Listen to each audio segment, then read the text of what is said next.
Baba Mwenyezi Mungu, uliye mwingi wa rehema, kwa jina la Bwana wetu Yesu Kristo, Mungu wetu, tungetaka kutoa shukrani kwako na kulisifu jina lako na kutambua ya kwamba ni wewe peke yako Bwana ustahilie sifa na ibada. Mungu wetu, umetuita kila mmoja wetu ili tuweze kukuabudu katika roho na kweli, tutembee katika haki. Tunatoa shukrani kwa sababu umefunua ukweli kwa maisha yetu, ili tujue namna ya kujiendesha kwa kila njia kama waaminio. Maana bila neno lako Bwana, binadamu hana mwongozo. Baba, ninaomba utusaidie tukufuate kwa dhati, tuweze kuimarika kila mmoja wetu Bwana aweze kuja katika kimo cha Yesu Kristo. Asante Mwenyezi Mungu, ninakuomba ya kwamba chunguze maisha yetu, na chochote ambacho Bwana kinahitilafiana na neno lako, chochote ambacho ni kinyume na haki, ninaomba ya kwamba utuondolee kwa jina la Yesu Kristo. Baba, ukitumia neno lako, nena na kila mmoja wetu na ukutane na mahitaji yetu ya kiroho na maswali katika maisha yetu Bwana, tunakusihi uweze kutujibu. Na Mungu wetu kwa ujumla uimarishe kila mmoja wetu. Asante sana Baba, tunakabidhi hii ibada mikononi mwako, tukiomba ya kwamba uweze kutuongoza, na mwisho wa mambo yote sifa na utukufu ni wewe zitarejea. Maana tunaomba kwa imani kwa jina la Bwana wetu Yesu Kristo. Amen. Ningetaka tufungue Biblia zetu katika Mathayo 24. Mathayo 24.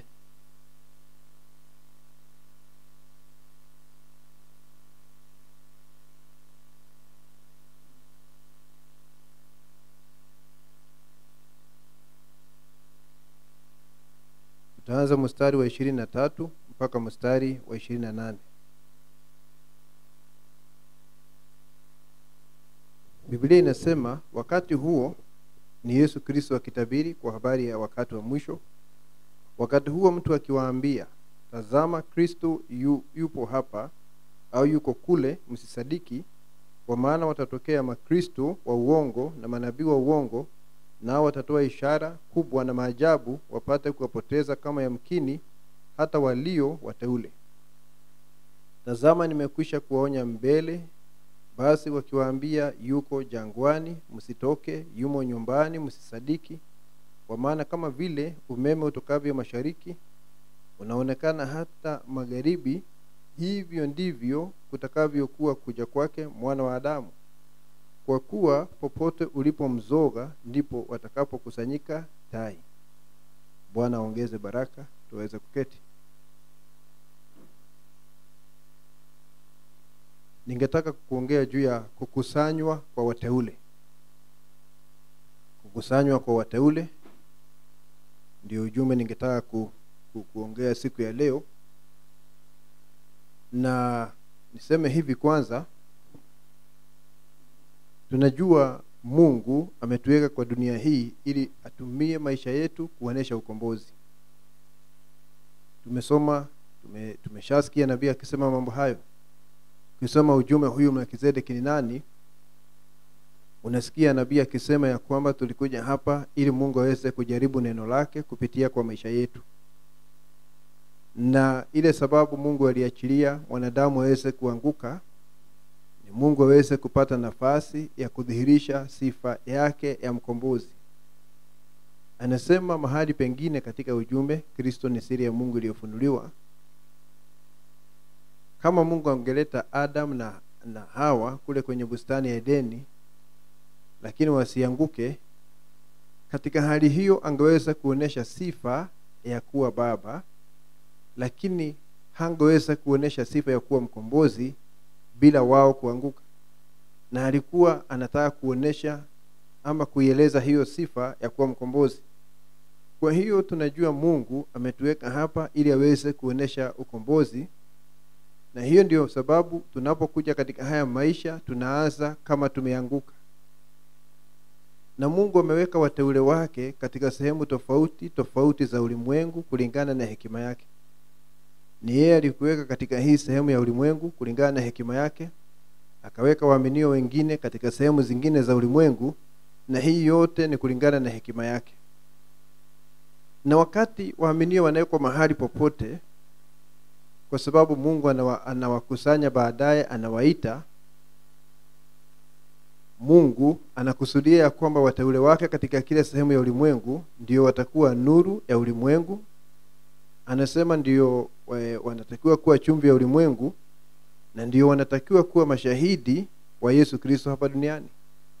Ndio maana Mungu anakuweka katika mahali ambapo utachangamana na watu wengine ili uweze kuwa nuru, kwa sababu nuru huwa inaonekana dhahiri palipo na giza, na giza hili liko ndani ya watu wa ulimwengu. Kwa hiyo ni Mungu anaweka watoto wake kwa njia hiyo, amewasambaza hivyo katika ulimwengu. Na wakati ambapo tunaenda kushuhudia ama tunaenda kuhubiri mikutano ya nje, hatujui ni akina nani. Kwa mfano, Mungu ameteulia uzima, namna tu ya kubaini ni akina nani ni wakati neno linaletwa ili ionekane watafanya nini na hilo neno ambalo wamesikia. Kwa sababu Yesu alisema hivi katika Yohana 8, mtu wa Mungu anasikia maneno ya Mungu. Anasema katika Yohana 10 ya kwamba kondoo wangu waisikia sauti yangu. Na sauti ya Mungu kila wakati ni neno lake katika majira hayo. Sauti yake ni neno lake katika majira hayo. Kwa hiyo kwa sababu ni Mungu ameweka watoto wake jinsi hiyo, amewasambaza kila mahali. Kwa mfano, sehemu fulani inaweza kuwa kuna watoto wa Mungu wako pale lakini hawajaamini. Kwa hivyo hata kanisa hakuna, lakini Mungu amekusudia ya kwamba hawa waaminio siku moja atawaita na kanisa litainuka mahali hapo. Wakati huo halionekani kwa vile hawajaitwa, lakini Mungu ameshaona pakiwa na kanisa hapo, kwa sababu wateule walio hapo wataitwa, na mwishowe watakuwa kusanyiko la waaminio ambao wako hapo na wanakuwa na ushirika. Kwa hiyo Mungu yeye ndiye anaita watoto wake, anawakusanya. Na anawakusanya kwa njia hii, analeta neno, huyo anasikia neno, anaanza kulifuata. Mwingine anasikia neno, anaanza kulifuata, na kwa sababu ni neno lile lile linaitana, wote wanaletwa pamoja. Wanajipata wako pamoja, wanaletwa pamoja katika ushirika kama huu, lakini zaidi ya hayo wanabatizwa, wanaingia ndani ya Yesu Kristo.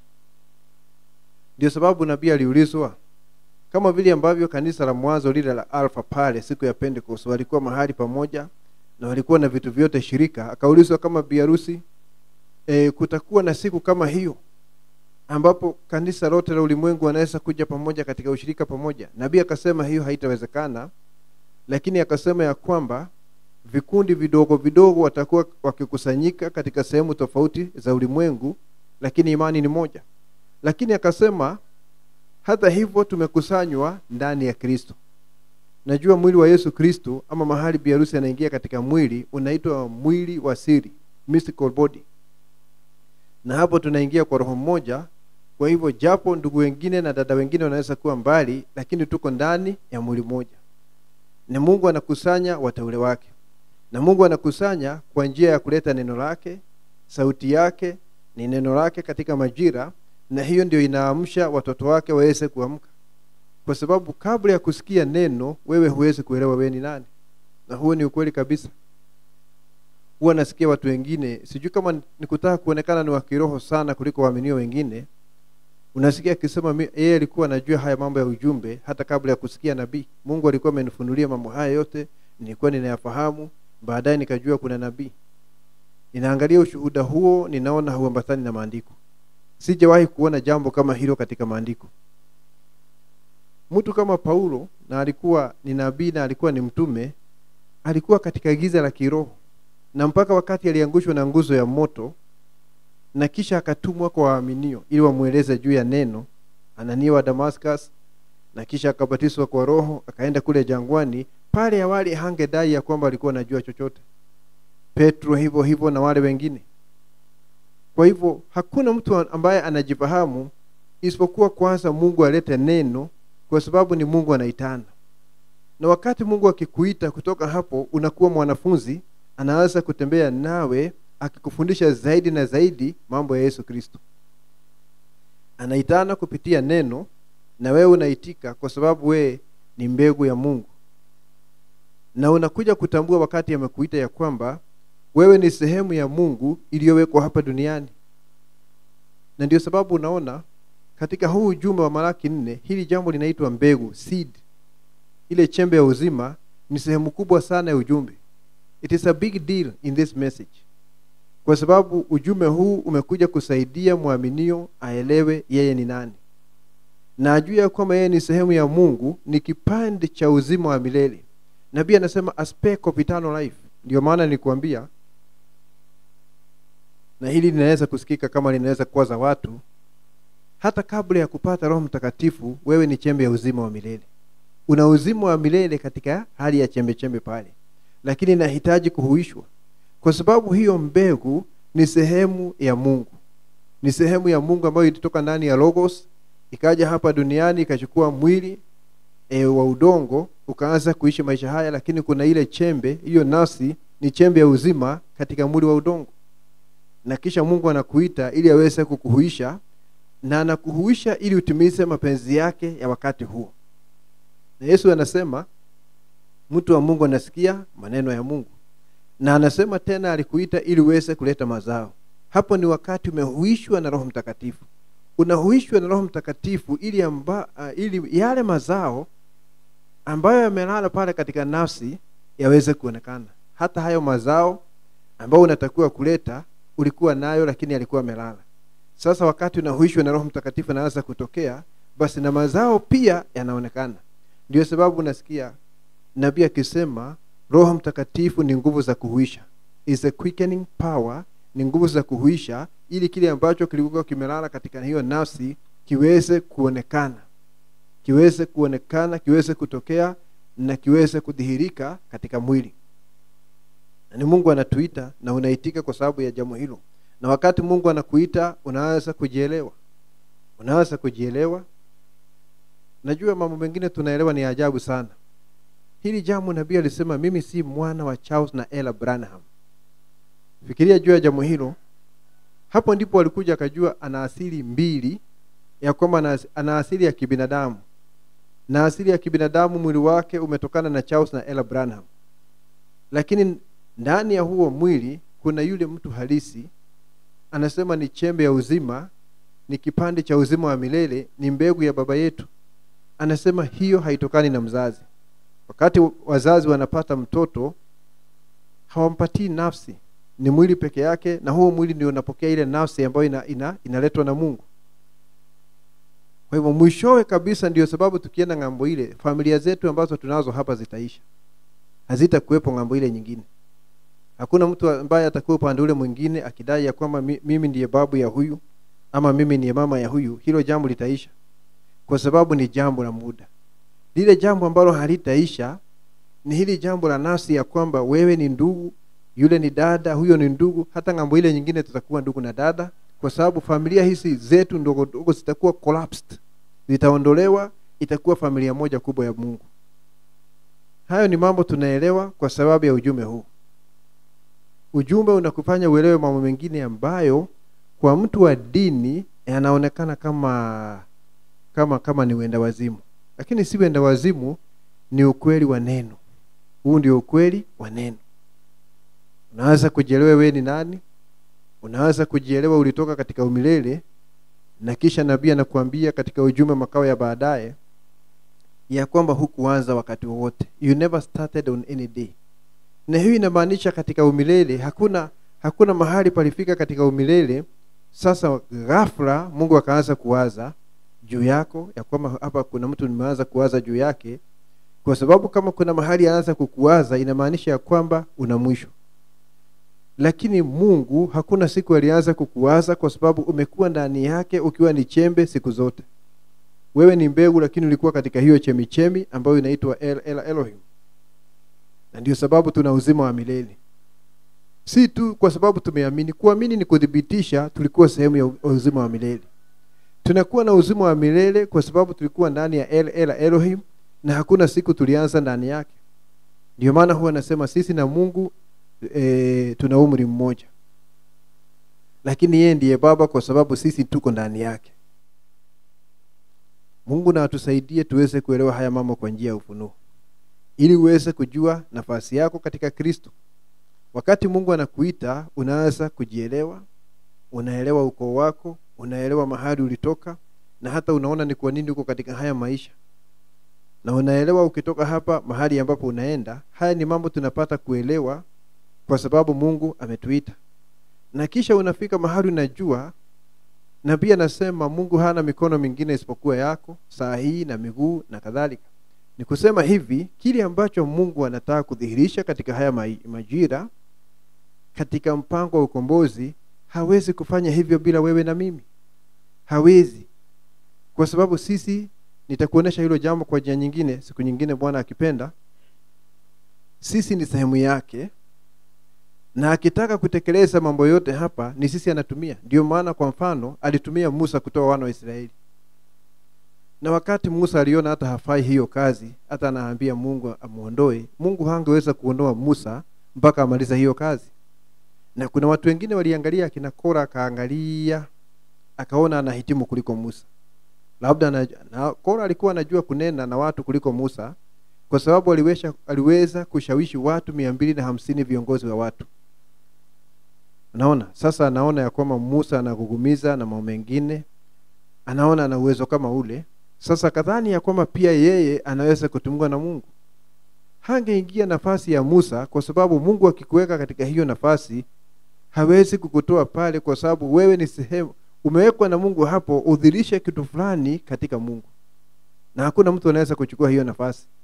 Ni wewe tu ambao unaweza kutoshea kwa hiyo nafasi. Hakuna mwingine awezaye kudhihirisha jambo hilo.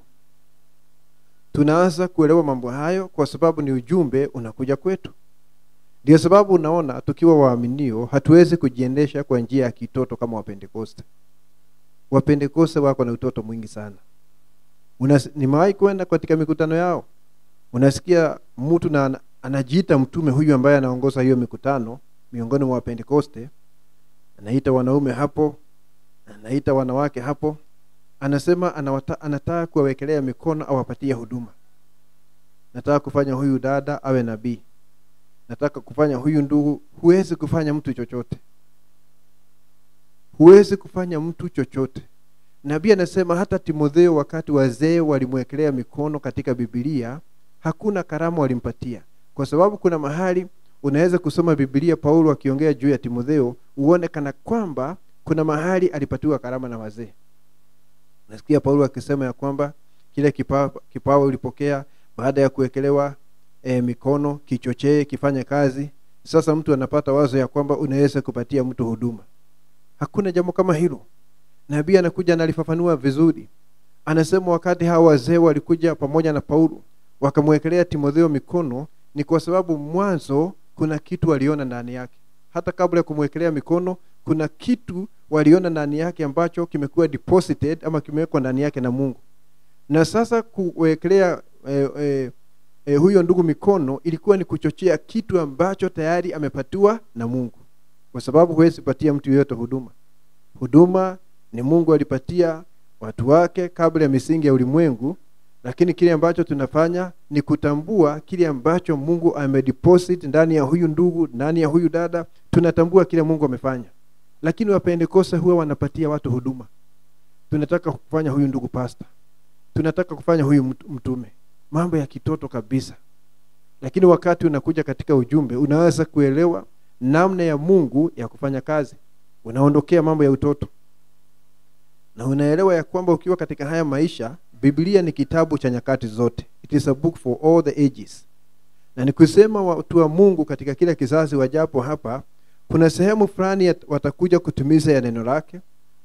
Wengine wakija kizazi kingine wanatimiza sehemu nyingine. Ndio sababu unasikia kwa mfano nabii akisema wakati Musa alikuja hakuja na ujumbe wa Nuhu, wakiwaambia watu sasa tutengeneze safina ielee juu ya mto Nile. Hakufanya jambo hilo. Ujumbe wa safina na kuokoa familia yake kutokana na gharika ulikuwa ni ujumbe wa Nuhu. Musa alikuja na damu ya mwana kondoo kuwatoa Misri, akaleta Torati kuonesha mapenzi ya Mungu. Wakati Yohana Mbatizaji alikuja, alianza kuleta ubatizo kuonesha toba. Na kila wakati unaona Mungu ameleta neno kwa ajili ya kizazi hicho.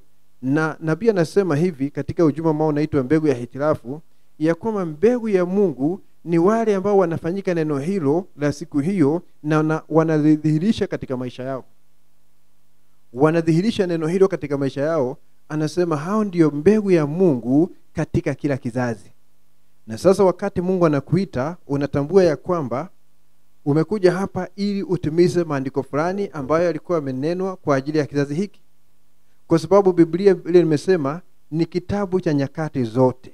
Kwa hivyo kila kizazi, waaminio wa hicho kizazi wakiwasili duniani, kuna sehemu ya neno ambayo watakuja kutimiza. Na wanaondoka, Mungu anasonga, anachukua sehemu nyingine katika neno lake itimizwe na kizazi kipya. Sasa wakati tunakuja hapa, lazima tujue ya kwamba kuna neno la kutimiza, na hayo ndiyo mapenzi ya Bwana. Na ndiyo sababu unasikia mara nyingi akisema hivi ndugu Branham, ujumbe wa Luther hautafanya kazi siku ya leo. Ujumbe wa Wesley hautafanya kazi siku ya leo. Wewe fikiria, unawezaje kujaribu kuishi kwa ujumbe wa Wesley?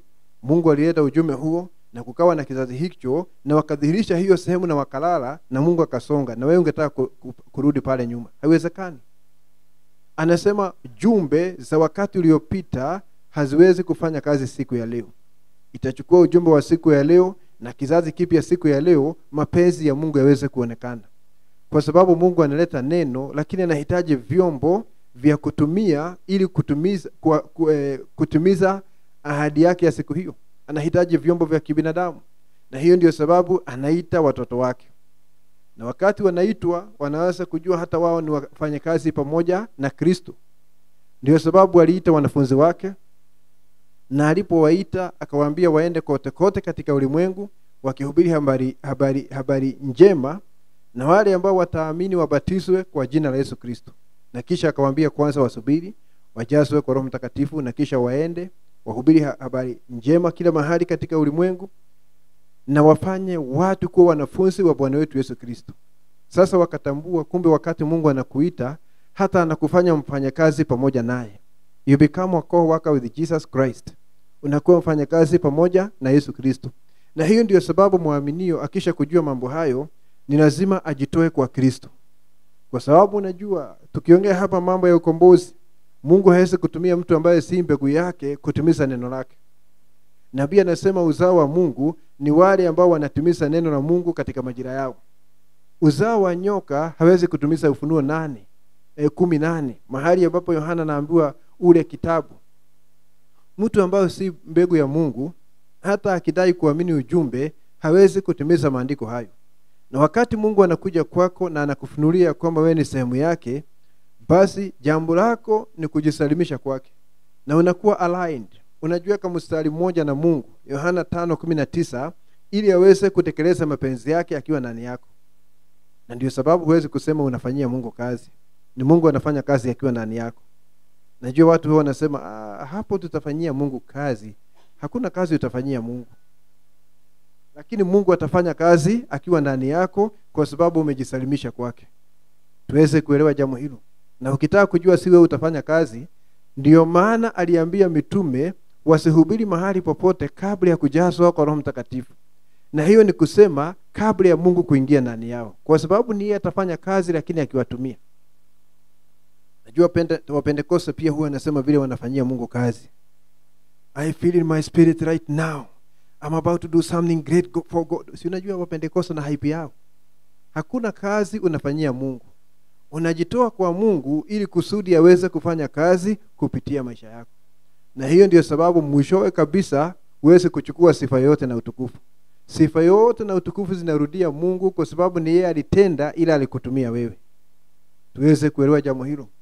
Na ndio sababu Mungu akikupatia huduma yoyote ama karama yoyote, huwezi kujiinua. Na huwezi kuona kama una advantage juu ya wandugu wengine ama kina dada wengine. Kwa sababu ni Mungu anafanya mambo hayo akiwa ndani yako. Na wakati Mungu anakupatia huduma yoyote na anakupatia karama yoyote, si kwa sababu ya kujenga jina lako. Anafanya hivyo ili kupitia wewe ahudumie sehemu nyingine ya mwili. Ndio sababu unaona kila mtu kuna kitu ambacho amekirimiwa na Mungu. Na wakati Mungu anakusanya watoto wake kupitia sauti yake ambao tumesema ni neno, sio tu kwa kusanya, pia kuna kusudi anatimiza katika maisha yao. Kwa mfano wakati Mungu alimtumia Musa, na Musa akaleta wana wa Israeli pamoja kule Misri, nabii anasema walipokuja pale Gosheni, Hawakuja tu pale kuongea ya kwamba Mungu ametuma nabii, huyu mtu ni wa ajabu sana, anafanya miujiza. Nabii anasema kwanza walikuja hapa kuweka ishara. Na vile Mungu ametuita katika ujumbe siku ya leo, anatuita tufanye nini? Jambo la kwanza ni kuweka ishara. Kabla ya kwenda Exodus, kutoka katika haya maisha, ni lazima kila mmoja aweke ishara, uhai wa damu. Na hasa ninyi ambao mlizaliwa na waaminio. Najua wale ambao sisi hatukuzaliwa na waaminio, sisi tunajua madhara ya madhehebu. Tunajua madhara yake. Na tunajua thamani ya ujumbe. We know the value of the message. Wengi wa wale walizaliwa na waaminio hawajui thamani ya ujumbe. Wanasema it is our father's religion. Ni dini ya mama yetu ama dini ya baba yetu. Na hiko na sheria pia inasema kina dada wavae nguo ndefu na wawe na nywele na vijana wakate nywele. Ni sheria za dini ya baba. Lakini mtu ambaye alitoka katika madhehebu anajua thamani ya ujumbe na anajua madhara ya madhehebu. Najua mara nyingi tunafikiri kwa sababu tulizaliwa na waaminio ya kwamba basi ili mradi nimezaliwa na waaminio na ninahudhuria kanisa mimi niko sawa. Mungu hana wajukuu. Wajukuu inamaanisha ya kwamba kama baba yangu amezaliwa mara ya pili, mimi niko sawa hata bila kuzaliwa mara ya pili. Sasa mimi ni mjukuu wa ujumbe. Hakuna mjukuu. Vile alizaliwa mara ya pili, ni lazima uzaliwe mara ya pili. Lazima kila mmoja wetu ulizaliwa na muaminio, hukuzaliwa na muaminio, ni lazima uzaliwe mara ya pili. Na hiyo ni kujazwa Roho Mtakatifu, ni kuweka ile ishara. You must apply the token. Lazima kila mmoja wetu apate ule uzima. Musa akauleta Goshen, wakaweka ile ishara, na hiyo ikawasaidia kuweza kuhama kutoka nchi hiyo. Kusudi lilikuwa ni hili, Mungu alikuwa amewachagua. Ukisoma baadaye katika kitabu cha Kutoka, alikuwa amewachagua waweze kuwa taifa la makuhani, a kingdom of priests. Ili wakati watu wengine wanaendelea kuabudu miungu na ibada ya sanamu kila mahali katika ulimwengu, ana watu wake hapa duniani, wawakilishi wake ambao wanamwabudu katika roho na kweli. Kwa sababu ambao wanamwabudu tuseme katika roho na kweli kama tungesema siku ya leo, lakini pale tunajua kwamba hakuwa amezaliwa mara ya pili. Hata hivyo wanaabudu Mungu aliye hai kupitia sadaka ambazo walikuwa wanaleta.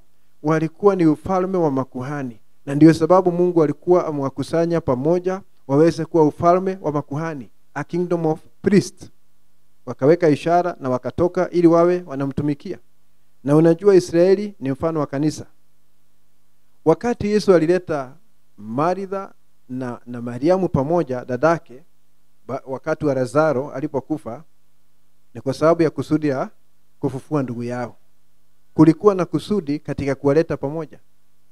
Ameambiwa Lazaro ni mgonjwa na hakuja mara moja. Alikuja wakati huyu mtu ameshakufa, amezikwa na ameanza kuoza, kwa sababu alimwambia Yesu kama tukiondoa huu mwamba ile maiti itanuka. Amekuja wakati huo. Lakini kabla ya kufufua yule ambaye amelala, alileta pamoja, alikusanya wale walio hai.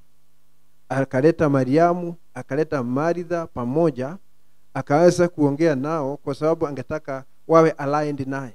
Hawaweke katika mstari mmoja na yeye. Kwa sababu mpaka uwe katika mstari mmoja na Mungu, hakuna kitu kitafanyika. Ni lazima, ndio sababu unaona anasema ngurumo 7 zitakupatia imani. Ni kusema hizi ngurumo 7 mwishowe zitaleta nia ya Kristo ndani ya muaminio. Ni kusema sasa nia ya Kristo itakuwa ndani yako. Na hiyo ni Yohana 5:19. Sifanye chochote ila kwanza nione Baba akifanya, na kile ambacho Baba anafanya hicho ndicho mwana anafanya. Hapo ndipo mambo yanaweza kufanyika, kwa sababu huna nia yako, ni nia ya Kristo inafanya kazi katika maisha yako. Na ni kusema Kristo amekuwa na hatamu na amekuwa na utangulizi katika maisha yako. Wakati alianza kuongea na hawa wawili, walikuwa wanasema ya kwamba wanajua ndugu yao atafuka siku ya kiyama, siku ya mwisho. Na Yesu hakuwa anataka waone hivyo kule mbali, kwa sababu wanadamu wanasifu Mungu kwa kile alichofanya na kile ambacho atafanya, na wanapuuza kile Mungu anafanya saa hiyo. Alikuwa anataka waone hivi, hata ufufuo sio siku. Hakuna ati siku ndio tunasema siku ya ufufuo. Ufufuo ni Mungu. Yeye ndiye aliye na uwezo wa kufufua. Na Yesu akasema hivi katika Yohana 11:25, mimi ndimi ufufuo na uzima. Alikuwa anataka wafunguke macho waone ya kwamba ufufuo si siku ya kiyama, ni mtu Yesu Kristo. Yeye ndiye ana ufufuo ana uwezo wa kufufua yeyote. Mwishowe wakasadiki jambo hilo. Akaona wanasema hata tunajua hata sasa kile ambacho utamuomba Baba atatimiza. Na hapo ndipo walienda hiyo hatua nyingine. Hawangeenda hiyo hatua nyingine mpaka hii hatua waweze kuimarika. Waamini ya kwamba Yesu ndiye ufufuo na uzima. Na wakati walisadiki jambo hilo, jambo ambalo lilifuata pale sasa ni kuambia hawa waondoe lile jiwe pale, ule mwamba pale, ili aweze kufufua yule ambaye amelala. Na akatumia sauti ya ufufuo, na Lazaro nafsi imetoka imeenda dimension nyingine, ikarejea kwanza, ikaingia hapo na akarejea. Na wakati aliporejea hakuwa mgonjwa tena. Tunajua alikuwa ameuawa na ugonjwa, lakini sasa amerejea na hawezi kurejeshwa na awe na ule ugonjwa. Kwa sababu Yesu anasema mimi ndiye ufufuo na tena ndiye uzima.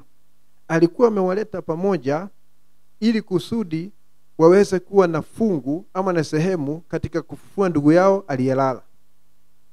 Na siku ya leo tumesoma Mathayo 24 ikisema wakati wa mwisho, wakati kuna manabii wa uongo ambao wamejaa katika nchi kila mahali, wakileta tabiri za uongo, wanaonesha ishara na maajabu na wanalikataa neno.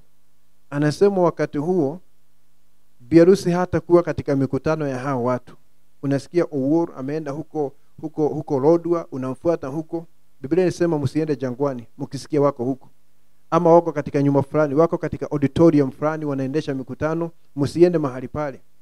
Kwa sababu mahali biharusi anatakiwa kukusanywa ni mahali mzoga upo.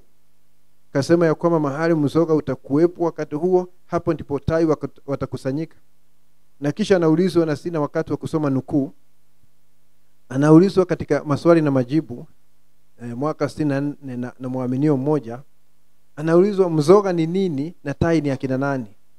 Kasema tai ni muaminio halisi ambaye kwa desturi anafuata uzima mahali ulipo. Na akasema mzoga ni neno ambalo limefunuliwa katika majira hayo. Sasa ni desturi ya tai afuate neno ambalo limefunuliwa katika majira hayo, sio neno la kale. Kwa hivyo anasema ya kwamba mahali ambapo mzoga utakuwa, tai watakusanyika mahali pale.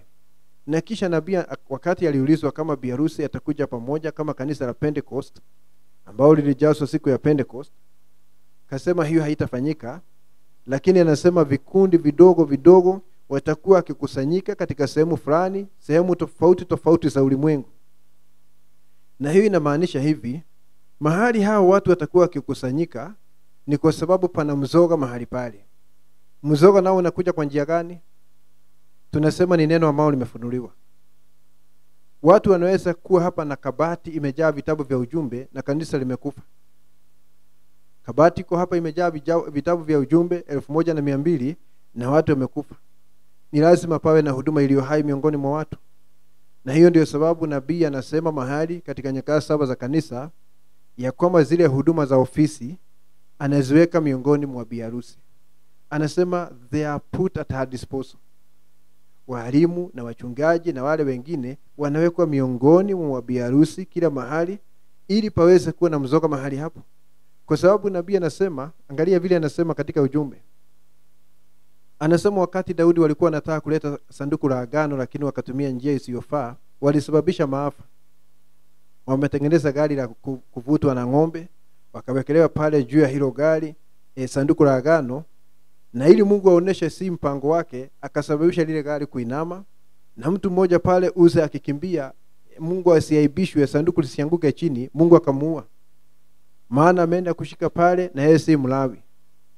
Sasa nabii anasema Daudi alifanya kosa, aliendea viongozi wa kijeshi kuwauliza namna ya kuleta sanduku la agano, na akapuuza nabii ambaye alikuwa katika nchi na ambaye angewaeleza namna ya kuleta sanduku la agano. Sasa hiyo revival Daudi walikuwa nayo ikaisha. Baadaye ndio sasa aliambiwa na nabii namna ya kuleta sanduku la agano ni utafute makuhani, watumie mabega yao, wabebe kwa miti, 2 mbele 2 nyuma, na sanduku liwekwe hapa katikati. Nabii anasema kuwekelea hapa inaonesha kuweka neno katika moyo. Hiyo ndiyo maana yake. Sanduku la agano linawekwa katika moyo. Na hiyo inamaanisha Mungu ana watu wake ambao wameinua, anaweka neno katika mioyo yao ili waletee waaminio, na wakati wanaleta neno hilo basi tai wanakusanyika hapo. Ndio sababu anasema vikundi vidogo vidogo kila mahali katika ulimwengu, kwa sababu kuna watu ameweka miongoni mwa hawa watu, na ameweka neno, sanduku la agano, katika mioyo yao. Hivyo ndivyo kanisa linafaa kuwa hai siku ya leo. Na hapo ndipo maandiko yanasema mahali mzoga utakuwa, neno ambalo limefunuliwa, tai watakusanyika mahali pale. Na hivyo ndivyo tu tunaweza kuingia katika urithi wetu. Tazama Petro wakati alikuwa ananena neno, Kornelio na nyumba yake na marafiki zake wa karibu wakajazwa kwa Roho Mtakatifu, kwa sababu kuna mtu amesimama pale anashuhudia neno la Bwana. Hiyo ndio desturi ya Mungu, na kama ilivyokuwa katika Alfa, kanisa la kimitume, ndivyo inafaa kuwa katika Omega, kwa sababu Mungu hana kivuli cha kubadilika badilika. Yeye ni sawa jana, leo na hata milele. Wakajazwa kwa Roho Mtakatifu, na hiyo ni kusema wakaingia katika urithi wao. Na siku ya leo wakati tunakusanywa, tunaletwa mahali pamoja, hapo tu ndipo tunaweza kuingia katika urithi wetu. Unapata mara nyingine kuna waamini huwa anasema, najua after all, baada ya mambo yote wokovu ni wa mtu binafsi. Kwa hiyo hata nikikaa nyumbani nisipoenda kwenye ushirika, mimi niko sawa, Mungu atanishughulikia hapa. Wewe unatengeneza njia yako, Mungu ana njia yake, na hiyo ni yako unatengeneza. Nabii anasema hao watu ambao, kwa mfano wa Pentekoste, wengine anasema sitaenda kwenye ibada mahali wengine wako, kwa sababu niko na Roho, na ilisemekana akija ataniongoza kwenye kweli yote. Sasa aniongoze nikiwa hapa kwa nyumba. Huo mpango ni wa kibinadamu, si Mungu. Huyo Mungu ambaye unadai ameingia katika nafsi, nabii anasema ni yeye ameweka walimu miongoni mwa waaminio, ili waweze kufundisha waaminio neno la Mungu. Najua watu wengine huwa wanajifanya watu wa kiroho, na si wa kiroho, ni kukaidi neno, kwa sababu analeta kitu ambacho katika neno hamna. Analeta njia yake, njia ya kujitengenezea. Nafikiri tunaona jambo hilo. Tunafaa tupitie njia ambayo Bwana ametupatia. Anasema kwa mfano, ikiwa ni siku ya ibada na kuna mahali unaweza kuhudhuria kanisa, itakuwa ni vibaya sana ukikosa kuhudhuria ibada uende ukavue samaki siku hiyo, kama kuna kanisa ambalo unaweza kuhudhuria mahali fulani. Na kaulizwa pia mambo ya kusikiza kanda. Najua kuna makanisa ya tape only ya ndugu Branham. Kasema, ndugu Branham, kama hatuna mahali tunaweza kuhudhuria kanisa, tunaweza kuwa tunasikiza kanda zako. Akasema kama hakuna kanisa ni sawa kusikiza kanda, lakini kama kuna kanisa mnaweza kuhudhuria, nendeni mhudhurie ibada. Anasema hivyo. Na kisha ukienda nyumbani, sikiza kanda ya ndugu Branham. Kila kitu kinahitaji balance. Kama hutaweka balance, utaenda mrama kwa mambo yote. Sasa wakati tunakusanywa pamoja namna hiyo, hapo ndipo unaingia katika urithi wako. Hapo ndipo unazaliwa mara ya pili na kuweza kuimarika na kuwa mtu mzima kiroho, na mwishowe mwili wako utaweza kugeuzwa. Na kwa sababu nimesema wakati Mungu anakuita, unatambua wewe ni sehemu yake na wewe ni mfanyakazi pamoja naye, unatambua ya kwamba tumewekwa hapa tuweze kuwa mashahidi wa Bwana wetu Yesu Kristo. Ndio sababu unasikia nabii akisema wakati mlango wa neema utafungwa, biharusi atakuwa na huduma ya kuhubiria wale ambao wamepotea nafsi katika kifungo na hawawezi kuokolewa. Hiyo kazi haifanywi kupitia watu wengine, inafanywa kupitia washirika wa biharusi. Kudhihirishwa kwa wana wa Mungu hakuwezi kuonekana kupitia watu wengine, ni kupitia wateule wa Mungu katika majira haya. Ndio sababu tumekusanywa, tumeletwa pamoja. Na kabla ya kufunga, ningetaka nisome andiko hapo chini kidogo katika Mathayo 24, kwa sababu hapo tunaongea juu ya kukusanywa kwa wateule. Wanakusanywa waweze kudhihirisha neno la Mungu katika majira. Wanakusanywa waweze kuonesha mpango wa ukombozi. Wanakusanywa waweze kuwa ni wafanyakazi pamoja na Bwana. Mathayo 24 mahali tulikuwa tumesoma, ningetaka tuteremke pale chini.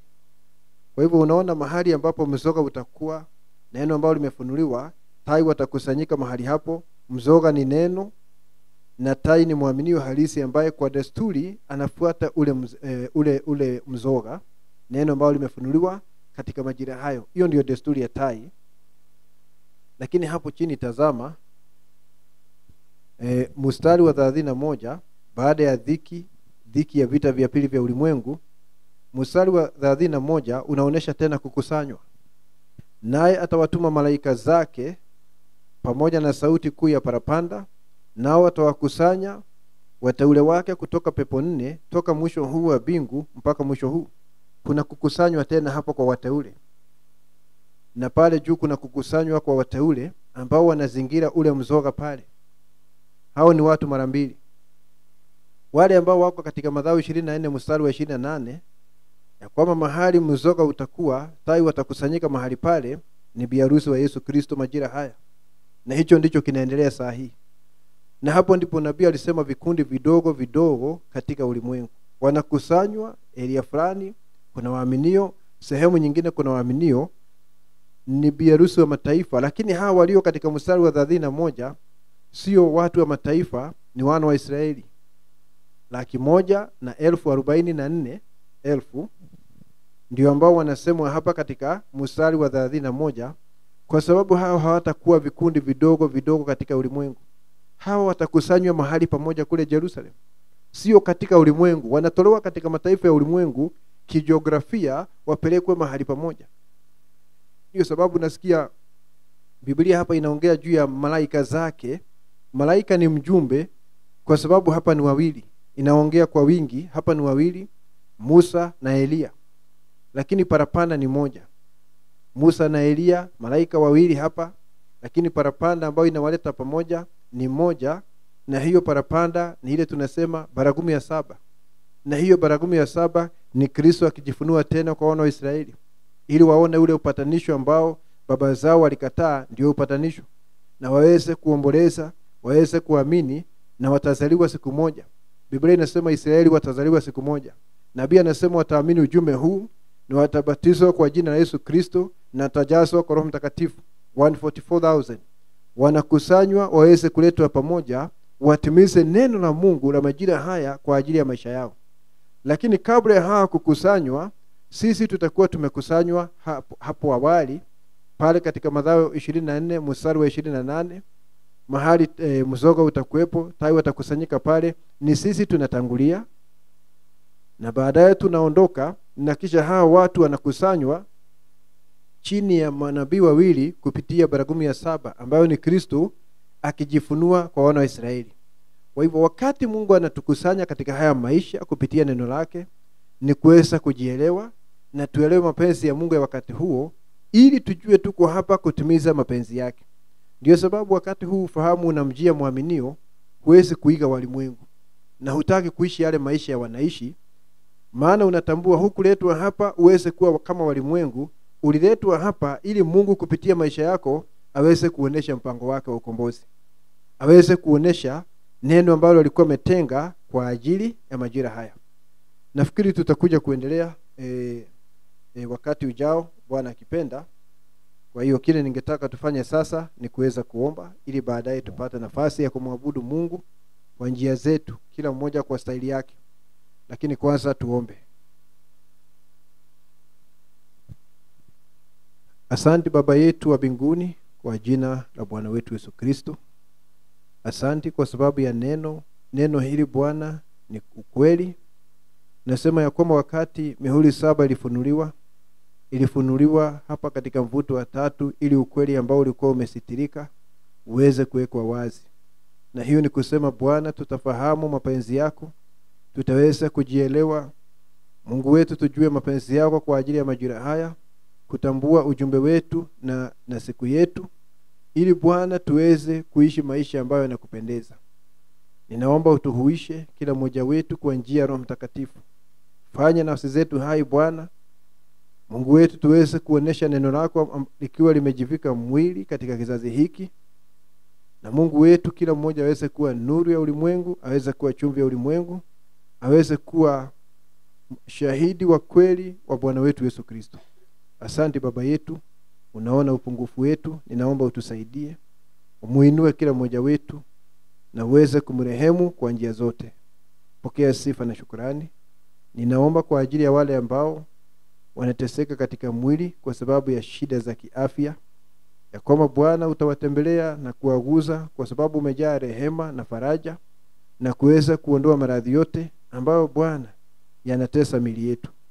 Mahitaji yote ya watoto wako ninayaweka mikononi mwako. Mungu wetu uweze kusaidia kila mmoja kadri ya mahitaji yake. Ukifanya hivyo, sifa na utukufu ni zako. Maana tunaomba kwa imani kwa jina la Bwana wetu Yesu Kristo. Amen.